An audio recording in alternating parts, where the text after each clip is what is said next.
Hello ನಮಸ್ಕಾರ ಎಲ್ರಿಗೂ. ನಾನಿವತ್ತು ಸ್ಪೆಷಲ್ ಸ್ವೀಟ್ ಒಂದು ಮಾಡ್ತಾ ಇದ್ದೇನೆ. ಅದು ಯಾವುದು ಅಂತ ಹೇಳಿದರೆ ತಹಿನಿ ಸ್ವೀಟ್. ನಾನು ಮಾಡ್ತೇನೆ, ನೀವು ಹೇಗೆ ಮಾಡೋದು ಅಂತ ನೋಡಿ. ಫಸ್ಟಿಗೆ ಒಂದು ಪಾತ್ರೆ ತೆಗೆದು ಅದಕ್ಕೆ 2 ಕಪ್ನಷ್ಟು ಬಿಳಿ ಎಳ್ಳನ್ನು ಹಾಕಿ ಸ್ಲೋ ಫ್ಲೇಮಲ್ಲಿ ಹುರ್ಕೊಳ್ಳಿ.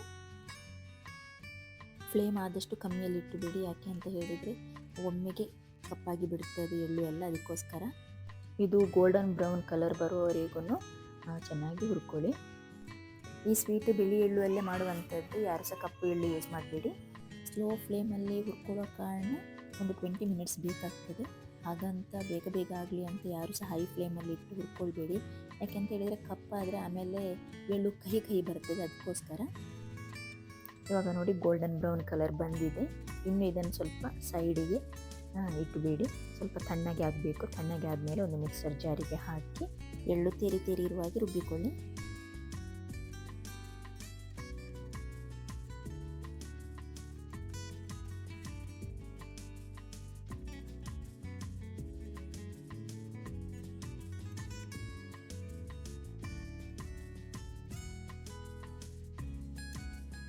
ನೋಡಿ ಈ ಥರ ತೆರಿ ತೆರಿಯಾಗಿ ಇದನ್ನು ಪುಡಿ ಮಾಡಿಕೊಳ್ಬೇಕಾಗ್ತದೆ. ನೆಕ್ಸ್ಟ್ ಇದಕ್ಕೆ ಫಸ್ಟಿಗೆ ನಾನೊಂದು 3 ಟೇಬಲ್ ಸ್ಪೂನ್ನಷ್ಟು ಆಲಿವ್ ಆಯಿಲ್ ಹಾಕ್ಕೊಳ್ತಾ ಇದ್ದೇನೆ.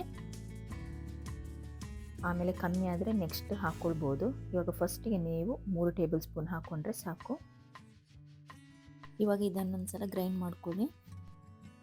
ಇವಾಗ ಕನ್ಸಿಸ್ಟೆನ್ಸಿ ಸರಿ ಬಂದಿದೆಯಾ ಅಂತ ಚೆಕ್ ಮಾಡ್ಕೊಳ್ಳಿ. ಒಂದು ವೇಳೆ ಕನ್ಸಿಸ್ಟೆನ್ಸಿ ಸರಿ ಬಂದಿಲ್ಲ ಅಂದರೆ 1 ಟೇಬಲ್ ಸ್ಪೂನ್ನಷ್ಟು ಆಲಿವ್ ಆಯಿಲ್ ಹಾಕ್ಕೊಳ್ಳಿ. ಇದು ನೋಡಿ ಸ್ವಲ್ಪ ಗಟ್ಟಿಯಾಗಿದೆ. ಇದಕ್ಕೆ ನಾನು ಇವಾಗ 1 ಟೇಬಲ್ ಸ್ಪೂನ್ನಷ್ಟು ಆಲಿವ್ ಆಯಿಲ್ ಹಾಕ್ಕೊಳ್ತಿದ್ದೇನೆ.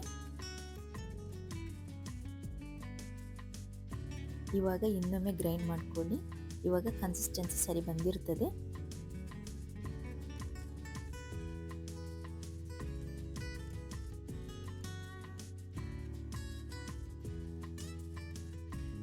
ಕನ್ಸಿಸ್ಟೆನ್ಸಿ ಹೇಗಿರಬೇಕು ಅಂತ ಹೇಳಿದರೆ ತುಂಬ ಗಟ್ಟಿಯೂ ಅಲ್ಲ, ತುಂಬ ನೀರು ಅಲ್ಲ. ನೋಡಿ ಈ ಥರ ಇರಬೇಕು. ಆಮೇಲೆ ಒಂದು ಮಿಕ್ಸರ್ ಜಾರಿಗೆ 1.5 ಕಪ್ ಆಗುವಷ್ಟು ಸಕ್ಕರೆ ಹಾಕ್ಕೊಳ್ಬೇಕು. ಹಾಗೆ ಇದನ್ನು ಪುಡಿ ಮಾಡಿಟ್ಕೊಳ್ಬೇಕು.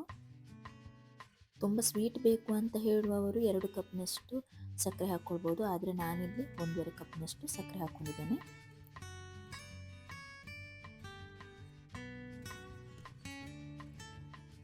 ಇವಾಗ ಸಕ್ಕರೆ ಹುಡಿಯಾಗಿದೆ.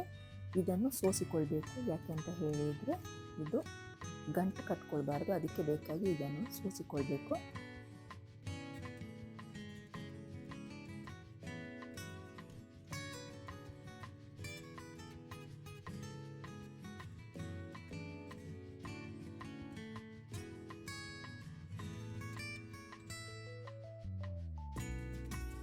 ಹಾಗೆಯೇ ಈಗ 2 ಕಪ್ನಷ್ಟು ಹಾಲಿನ ಹುಡಿ ತಗೊಳ್ಬೇಕು. ಆಮೇಲೆ ಇದನ್ನೆರಡನ್ನು ಚೆನ್ನಾಗಿ ಮಿಕ್ಸ್ ಮಾಡಿಕೊಳ್ಬೇಕು.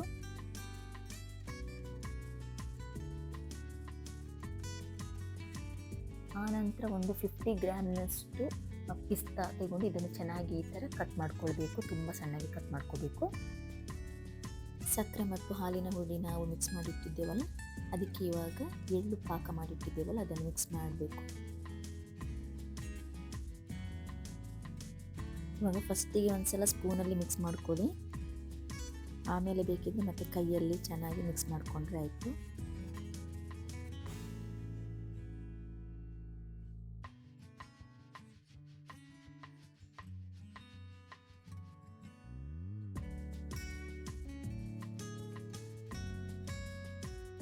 ಇವಾಗ ನೋಡಿ ಎಳ್ಳು ಪಾಕದ ಜೊತೆ ಸಕ್ಕರೆ ಮತ್ತು ಹಾಲು ನೋಡಿ ಚೆನ್ನಾಗಿ ಮಿಕ್ಸ್ ಆಗಿದೆ.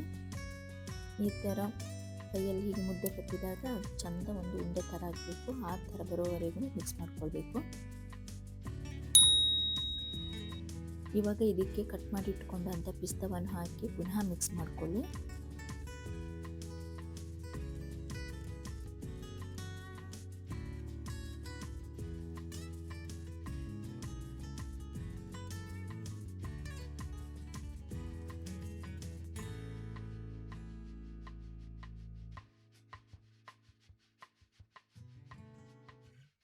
ಆನಂತರ ಒಂದು ಅಗಲವಾದ ಗಾಜಿನ ಪಾತ್ರೆ ತಗೊಂಡು ಅದಕ್ಕೆ ಸ್ವಲ್ಪ ಆಲಿವ್ ಆಯಿಲ್ ಹಾಕಿ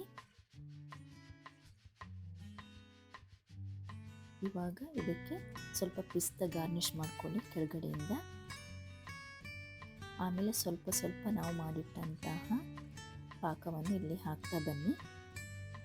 ಇವಾಗ ಸ್ವಲ್ಪ ಹಾಕಿ ಒಂದ್ಸಲ ಗ್ಲಾಸಲ್ಲಿ ಈ ಥರ ಪ್ರೆಸ್ ಮಾಡ್ಕೊಳ್ಳಿ. ಆನಂತರ ಪುನಃ ಸ್ವಲ್ಪ ಮೇಲ್ಗಡೆ ಹಾಕಿ ಪುನಃ ಅದೇ ಥರ ಗ್ಲಾಸಲ್ಲಿ ಪ್ರೆಸ್ ಮಾಡಿ.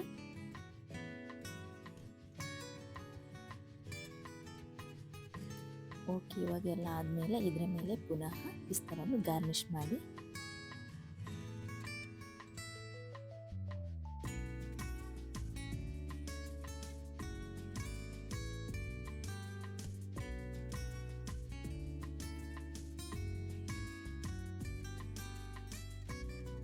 ಇವಾಗ ಇದನ್ನು ಫ್ರಿಜ್ಜಲ್ಲಿ ಓವರ್ ನೈಟ್ ಇಟ್ಟುಬಿಡಿ. ತುಂಬ ಚೆನ್ನಾಗಿ ಬಂದಿದೆ, ನೋಡಲಿಕ್ಕೆ ಮಾತ್ರ ಅಲ್ಲ ಟೇಸ್ಟ್ ಸಹ ತುಂಬ ಸಖತ್ತಾಗಿದೆ. ಒಂದ್ಸಲ ಯಾರಾದರೂ ಮಾಡಿದರೆ ಮತ್ತೆ ಮತ್ತೆ ಮಾಡಿ ತಿಂತೀರ. ಎಲ್ಲರೂ ಒಂದ್ಸಲ ಟ್ರೈ ಮಾಡಿ ನೋಡಿ. ತುಂಬಾ ಈಸಿ ರೆಸಿಪಿ, ಹಾಗೆಯೇ ತುಂಬಾ ಟೇಸ್ಟಿಯಾಗಿದೆ. ಹಾಗೆ ನನ್ನ ಚಾನಲನ್ನು ಯಾರೆಲ್ಲ ಸಬ್ಸ್ಕ್ರೈಬ್ ಮಾಡಿಲ್ಲ ಪ್ಲೀಸ್ ಸಬ್ಸ್ಕ್ರೈಬ್ ಮಾಡಿ, ಚಾನಲ್ಗೆ ಸಪೋರ್ಟ್ ಮಾಡಿ. Thank you.